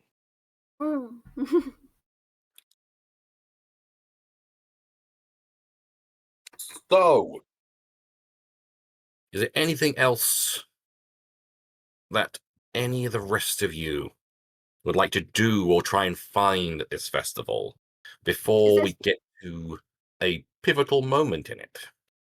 Should I put this under resources or? Yes. Be That's why salvage or? You'll technically be under salvage, yes. I'll call it starry loot. Yeah. I I would like to just generally have had a wander around just to see what else is there. But yeah, there's nothing in particular that was on my list. What about my Twitch chat suggestion of shopping for supper ingredients? That's not a bad shout. Aye. Like, realistically speaking, you probably won't find ingredients here. So they don't sell veg. Okay. Like I said, obviously you got like the seed cellar and things like that, but you don't have like a market stall. Like it's a festival. It's a carnival kind of atmosphere almost. It doesn't mean we can't find some sort of baked and or fried. Yeah, you can find various. You can find various like food that's already been prepared and already is ready to eat right then and there, but not not like a pound of ground wolf or anything like that. Perhaps the entertainment, and points out like the hula hoop stuff and everything. What were you pointing at? One of them like, oh, what is it? You have like this, like you get this little hoop, so you try and throw them onto the bottle and try and get them into the bottle bit. Oh right, the hoop game. One of those kind of like hoop games and other things that Sean has specified. Yeah, it's got various like carnival games and things like that. Like I said, like hoop toss and I say a coconut shy, but it's not a coconut. And what do actual coconuts just bite you if you touch them in this universe? I mean, there are a type of coconut, but yeah. Where are they? I'm now curious. I know there are. There we go. There's a cocoa nest. I'm getting like Moana coconut vibes. Yes. Those things. What can I say is that you're welcome. Yeah, but yeah. So there's various little games and things that you can easily find to play if you so desire to do that. Yeah. Or if you're gonna try and hit up every junk food stand in the entire place, you can do that as well. I am on a mission to find the most sickly sweet dessert treat that they have. Ooh. To trade for honey.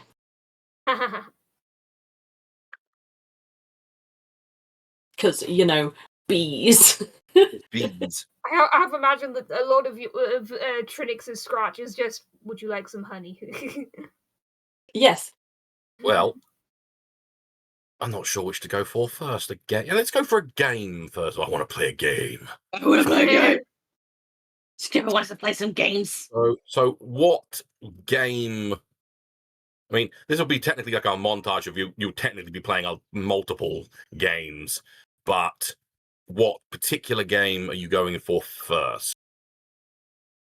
If there's even if there's one that doesn't necessarily exist in the real world, but you think might exist in this one.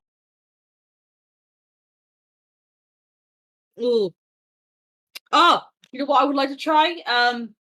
The duck one. Fish the duck out. The hooker duck thing. The hooker duck. I like those ones. They're my personal favorites. I love them. Aww. I feel like Skipper would enjoy that. But they're not ducks, are they? Yeah, they're not ducks. They mushrooms? Mushrooms. Scoop of mushroom now. In fact, we're gonna go whole hog on this. You come to a stall with it's not just a shallow pool, it's a big pool. Yeah, baby. It's probably a good solid 10 feet across by 5 foot deep, wide, and probably a good foot and a half deep. And on top of the water are a bunch of swoobs Yes. just floating along. Moving about. Just they're not. They're just kind of like their little legs are waggling around in the water, but they're not Aw. being. The legs are doing nothing to change any sort of trajectory or speed or anything. They are just ineffectually waggling their little nubs. They might as Aw. well just be bobbing apples. But they are floating. Wonder whether to look They for are bobbing not- apples. Like even though their legs are doing nothing, they are just floating on top of the water with no effort at all. Oh. It reminds me of this little cute little baby gators that just float on their face and the whole body's just in the water. It's like Yeah. And on each of them is like they've got a little kind of packet tied to them, like on one of their little antenna. Like it's got a little packet on it, which is what your prize will be. And yeah, the guy next to the pool is like, it sees Skipper approaching as, hi. greetings. Skipper wishes to fish. You're wishing to hook a swoob. Yes. Well, that's fine. I'll just he gets like a little stick with a bit of string dangling from the end, and on the end of the string is like a tiny bit of fruit. And yeah, it's like all you need to do is dangle that near the swoob you're wanting, and if the swoob takes your bait and you manage to get him out the water, we'll see what you win. Perfect. Let the gaming commence. Hmm. Oh, let's see. I wonder. So I'm going to want some sort of skilly roll to see how well you manage to do in this endeavor of hooking a swoob. Let's see.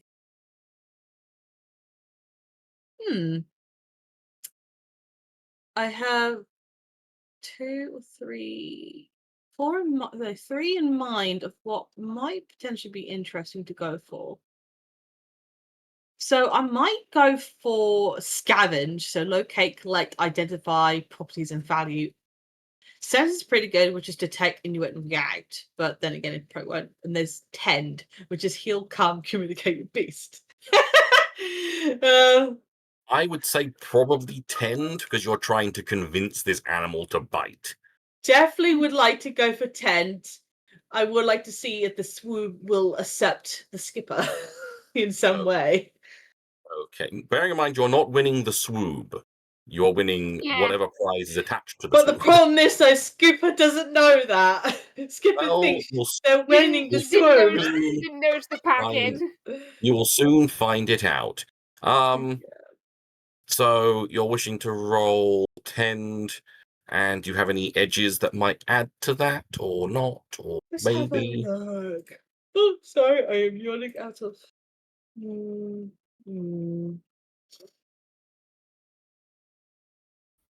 There's learning. There's ties, exploration, learning, law. Probably not. So basically, the one. So the ones that highlight is probably the best bet to go for. While the rest of it is that you don't actually have that. Yeah, if you don't have an edge, you don't have an edge. Yeah, is there? So for example, like the only thing that I've got popped is iron, teeth, and tides, meaning they probably won't work if that's not going to be the case, and I can't use like grace or something like that. If you're trying to entice a little animal, I don't believe any of those edges will work. No, because the others won't be available. All right, let's just. If you were trying to be a bastard about it, maybe. But I have a sneaking suspicion that isn't trying to be a bastard about it. No. elegancy from the skipper. Right, I'm going to press this button tend. Then tend away.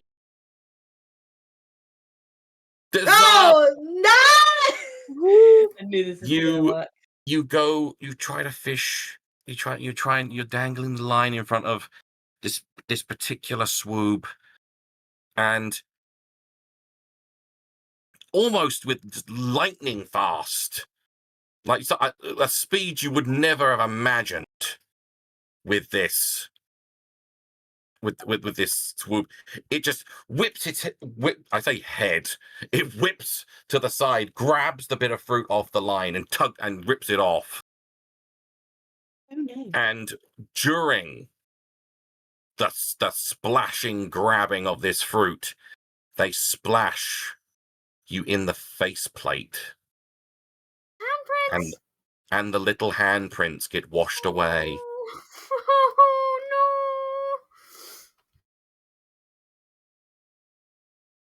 The heart of Skipper saddens. And Saddens. distraught. Now I die, falls apart. I fall apart. This does not bring joy any longer.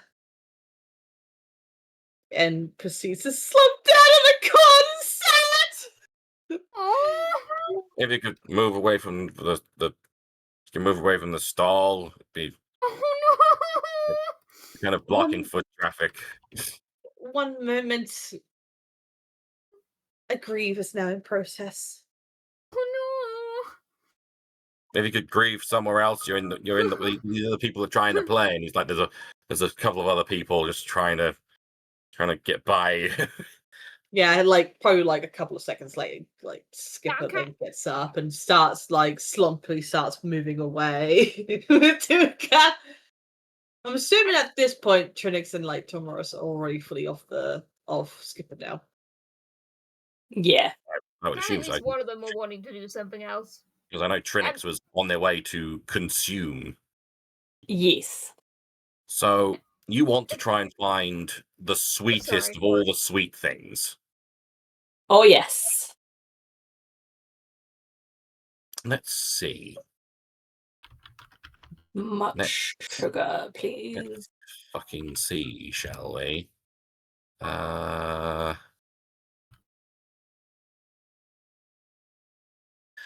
Right. What I'm going to do is I'm going to quick look at this thing here, and I'm going to see what we have.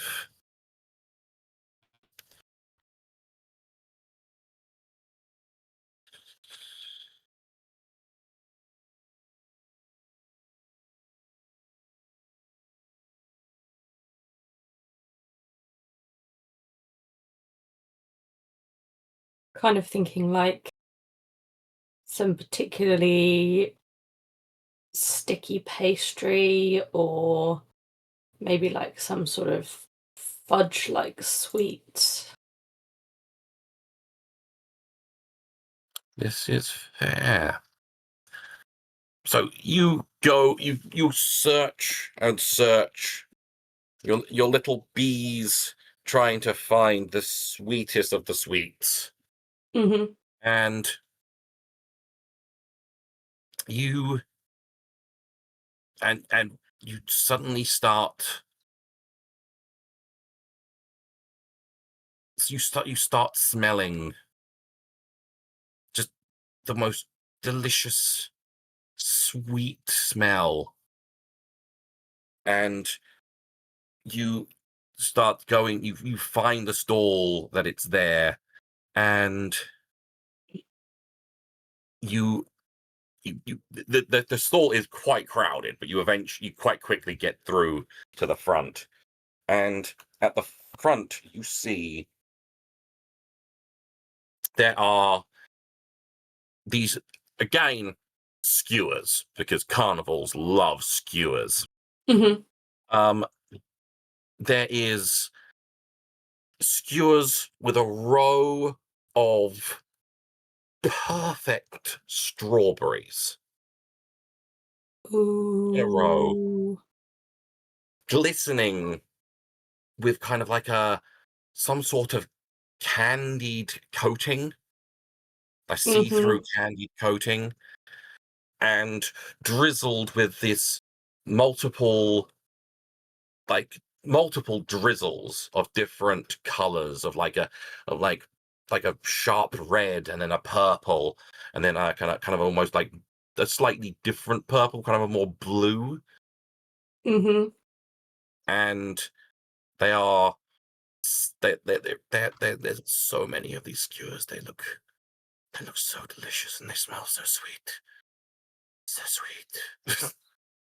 I'm having to make a conscious effort to keep some of the bees from going over and sticking themselves to it early.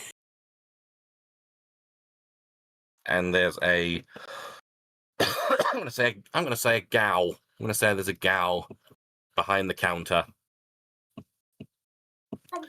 And it's like he kind of looks like he's got kind of like a shelf head. It's like almost like a shelf mushroom head. Oh, bracket. And he does have like a tendril coming out the back of his head that's kind of like behind him. It's like grabbing the skewers, like grabbing more skewers and bringing them forward for him. And it's like, amazing. How can I help you? I would like 2 of these strawberries skewers, please. Yes, of course. Finest monument strawberries. And he pulls 2 skewers from these little. He's got them in like these little bunches.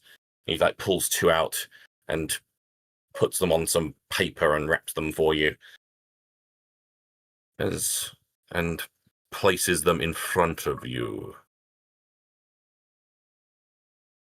Lovely, thank you. Would you prefer scratch for that, or can I trade you some honey?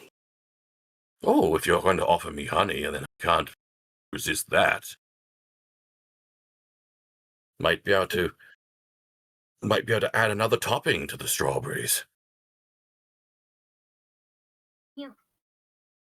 I will. She sort of just produces a jar of honey sort of out of where her chest is as all the bees sort of shuffle it up through. Here you are. I created it myself. Okay. He kind of gingerly takes the jar, brushes off some bees that have stayed on. They're friendly little fellows, it's fine. I'm aware, but still can't be too careful with stinging. Indeed. Well, enjoy the honey, and thank you. Enjoy the strawberries. Let's see if they make it back to the boat or not, shall we? 2 seconds later. Exactly. Just a swarm all around where the strawberries used to be. It's just sticks. The last couple of bees, like, oh no, it's run out. Oh, sad bee noises. Sad bee noises. So you have some monument strawberry skewers. Skipper has depression.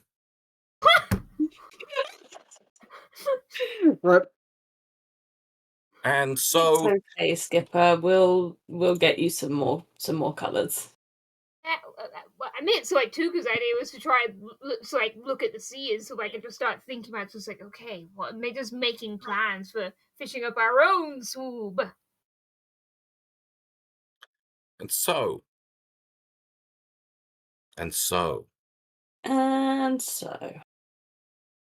we've got food stuff bought, we've got games played, we've got unless anyone has anything else they want.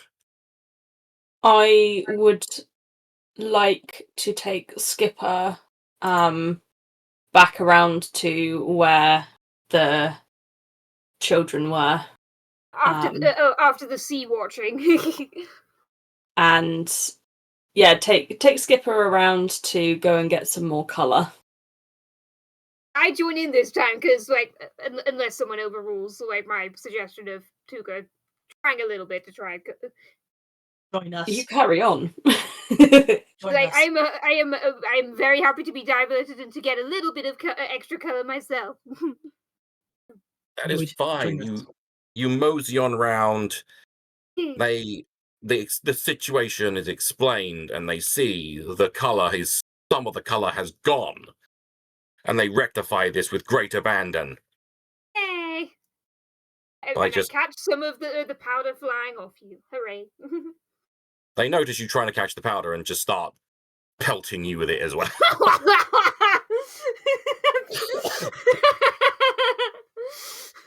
I'm going to take a step back so that I'm not in the firing line. I don't think the bees would appreciate it. So in no Oh time, no, it'd be really hilarious that some of the bees managed to grab it right, and so you'll just see like a group of colourful bees just come really close. I mean, that's how people. That is how IRL people mark the queen bee. Like, they just put a little bit of like white on her abdomen or something, right? Sure, I've seen true. that happen. Yay! Yeah. and so you become becolored again. It is beautiful. I have a swig of water to prevent myself from being able to no longer talk. And I'm going to say we come, like, you still mosey around the festival. You partake in games. You shop around. You do the festival things, and then there's a drumming from near where the barge was, Mm-hmm. and I guess it's going off.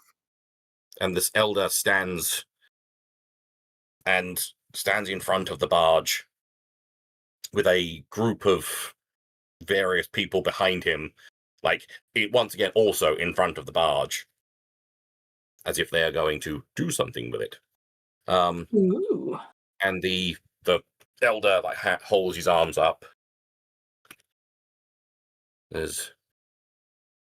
Again, this has been a wonderful spring bloom festival.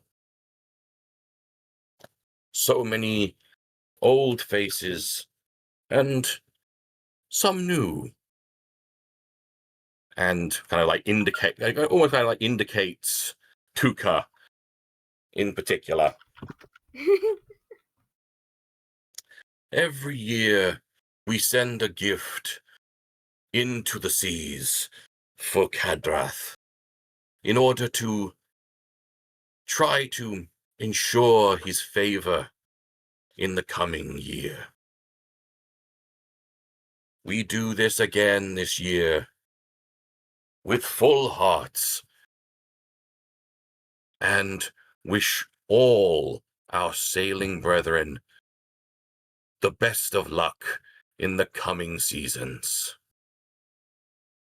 And he turns to the people in front of the barge and set it off. And they all turn and heave the barge towards the edge.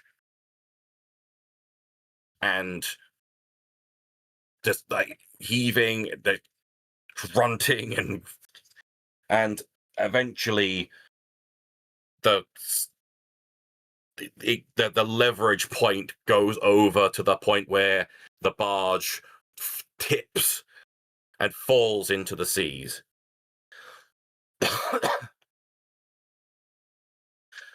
And there's a big cheer that goes out from the crowd. I shall join in with the cheer. And there's like,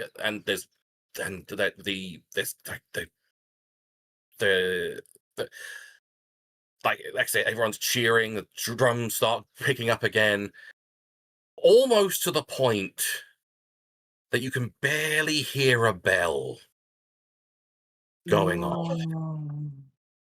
Okay, At least it's not. The horn is the worst one, right? The horn is people should start evacuating. Yeah, that's what I mean. And the bell was. The bell is A danger that does not incoming. require an evacuation. It is still danger incoming. Yes. And Okay. and again, the elder holds up his arms to try and silence the crowd. And just up in the tower where the bell is being rung, the man in it points out towards pretty much out towards where the barge has just been thrown into. Mm-hmm.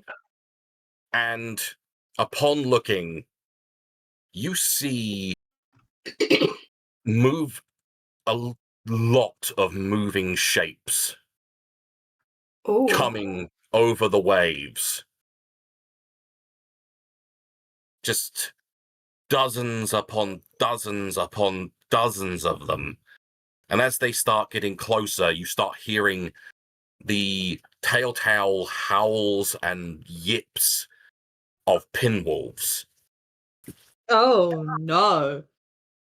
Skipper says, "Is this the part of the tradition? The bell going off. They are greeted by pinballs." They're so dumb. Why are you going to be so dumb? Why are you going to be so dumb? I mean, let me just read one of those thingamajiggies. And to... All right. Yep. Your conscious cat is like the petals of the wind. And to assist, I shall post a little picture into the log. What is like petals in the wind? Conscious is hang on, let me read this. It's one of their Mayas. Your consciousness scatters like petals on the wind. Aw. It's like, yes. But yeah, for those who forgot what a pinwolf looks like, they look like that in the log. At least should be in the journal, I think. In the log, whatever. Yeah. Can't remember what it's called. I see. There's spiky little pinwolfies. That thing. I'd like to make an effort to try and warn people that we can hear the bell. Yeah, the crowd starts noticeably that the mood shifts almost immediately as more people hear the bell. As the elder holds his hands up for quiet, most people hear it, and the murmur, and a lot of people start moving away from this edge and you see behind you many people starting to disappear down the streets and things like that to in attempt to they're not intending on sticking around for this. Mm-hmm. And yeah, these things are charging you've never seen so many pinwolves at once in your life.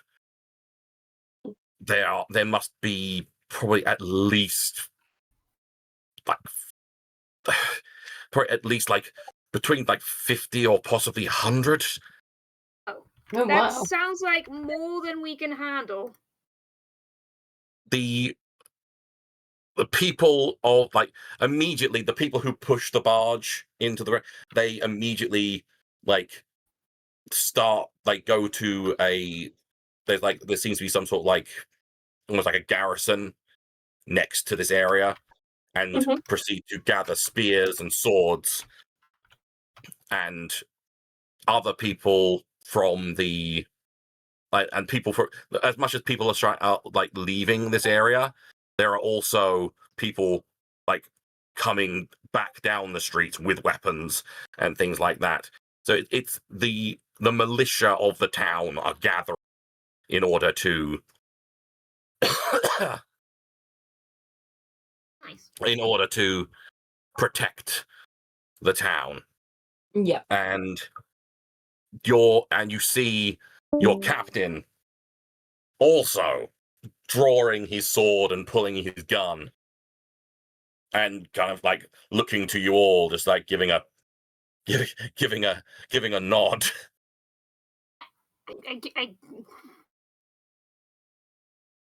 My brain just says, I have big bonk stick. Big bonk stick. Since my bonk stick. my one combat skill is break, so That's fair. He kind of approaches you all and says, "Look, I know we're not exactly, well, you all aren't exactly the best fighters in the world, but all we need to, there may be a lot of them, but all we need to do is convince them to leave." It's too much trouble. Roger Dodger. Okay. Oh, the catapults! There are the catapults. There are the catapults. So, there's a fucking army of pinwolves coming towards you. Pinwolves. The question is, it's 10:30. Yeah.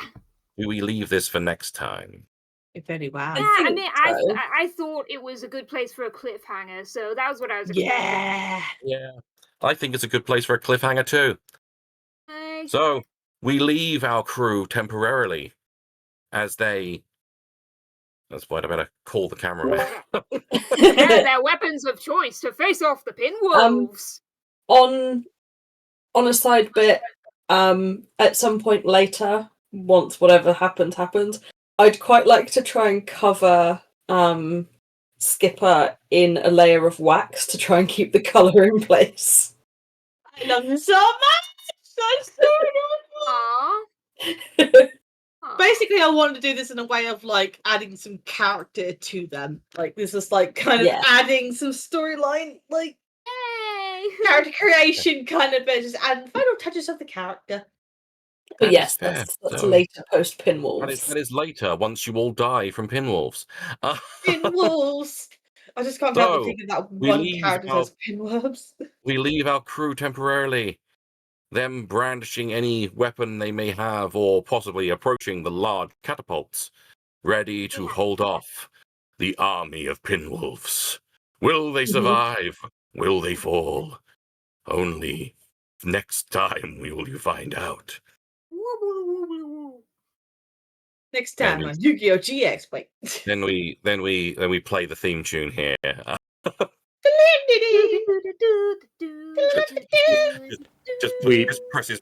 Just presses play on the archers. You maybe need to coordinate on the theme tune. So actually, it starts playing the ending song from Big Bear in the Big Blue House. It's a work in Good progress. friends, goodbye.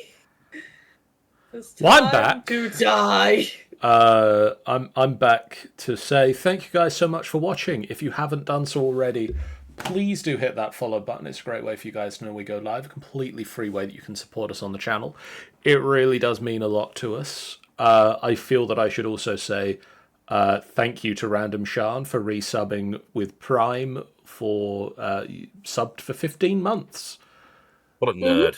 Thank you very much. Nerd. Such a nerd. We really do appreciate it, and we won't necessarily call you a nerd for doing it. I will. It's okay. I'll call myself a nerd. Nerd. We won't necessarily call everybody a nerd.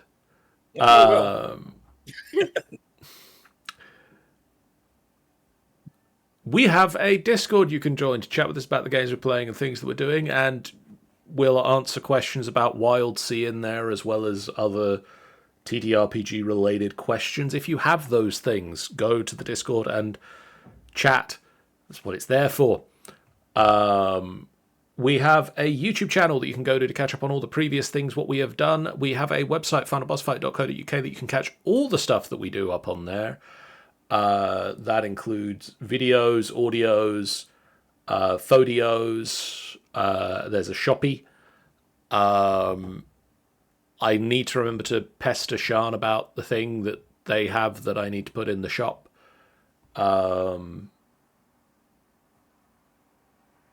Indeed. But other than that, that's the shop. That's the website. That's all those things. It is now time for this thing. And this thing is the end credits. These are they. Yeah. Tomorrow night, assuming I don't melt and or spontaneously combust, I will be continuing the Dragon Age Inquisitioning.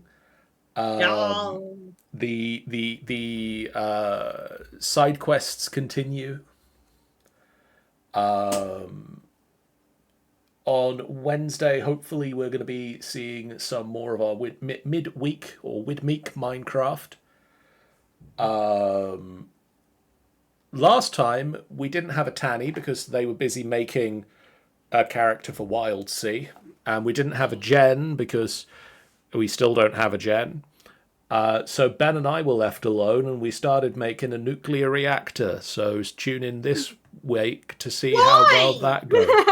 Are you seriously going to blow up the freaking thing now?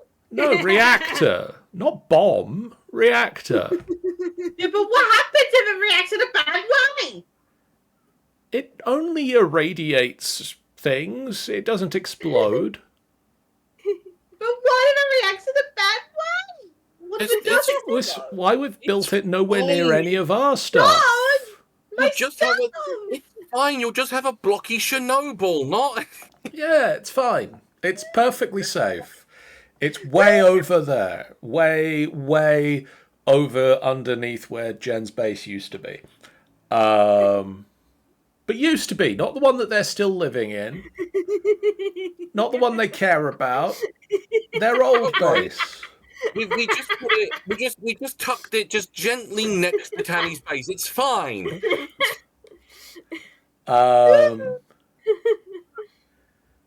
We need power and also antimatter. And that requires a lot of nuclear reacting. You've certainly gotten a reaction out of Tanny. We've definitely got a reaction out of Tanny. And then Sunday this week, Rime of the Frost Maiden continues. The group have defeated Irialathus. They are now level 11. And it is time for them to continue exploring Ithrin if there is anything else they wish to do and anything else they can get to do before the wrath of the Frost Maiden falls upon them. We'll see how that goes. Tune in on Sunday for that fun time. Tune in for more of this in 2 weeks. Yes. And by then, hopefully, I will have remembered to sit down with Sian to show Sian how to do the things. Like this outro thing that I do that's so natural. Now it is time for raiding time. Oh, yeah. And whomst shall we raideth? Don't know. Let's see. Whomst is live. Let us raid into the nice lady over there, who is currently arting. And it looks like they're arting a doge. It looks like a good dog. Oh, good Oh, dog. dogs. It's a good doge. So let's go raid the nice lady over there. We'll see you guys again real soon. For now, so long. Bye, guys. Bye.